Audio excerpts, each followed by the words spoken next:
IPL ইতিহাসের অন্যতম সেরা ক্রিকেটার তিনি। করেছেন আইপিএলের সর্বোচ্চ ৬২টি ৫০। অধিনায়ক হিসেবে সানরাইজার্স হায়দ্রাবাদকে চ্যাম্পিয়ন করেছেন।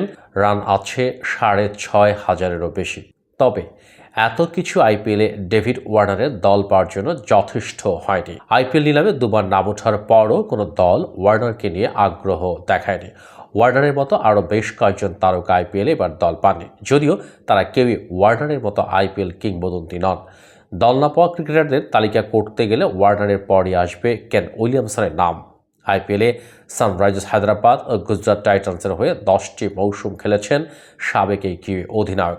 18টি 50-তে করেছেন 2,128 রান। তবে এবারও তার প্রতি আগ্রহ দেখায়নি কোনো দল। এর পেছনে উইলিয়ামসনের স্ট্রাইক রেট বড় প্রভাব ফেলতে পারে। আইপিএলের সব মিলিয়ে 125 স্ট্রাইক রেটে ব্যাটিং করেছেন উইলিয়ামসন। আইপিএলের বর্তমান বাস্তবতার সঙ্গে যা যায় না।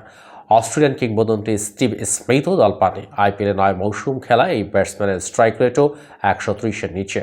ইংল্যান্ড ব্যাটসম্যান জনি বেয়ারস্টোর দল না পাওয়া অবশ্য কিছুটা অবাক করার মতোই ঘটনা। আইপিএলে 5 মৌসুমে 50টি ম্যাচ খেলা এই ক্রিকেটারের বড় শট খেলার সামর্থ্য আছে। গত মৌসুমেও ব্যাটিং করেছেন 152 স্ট্রাইক রেটে, যদিও 11 ম্যাচে রান করেছেন মাত্র 298। এর আগের মৌসুমেও 11 ম্যাচ খেলেন, রান করেছেন মাত্র 253।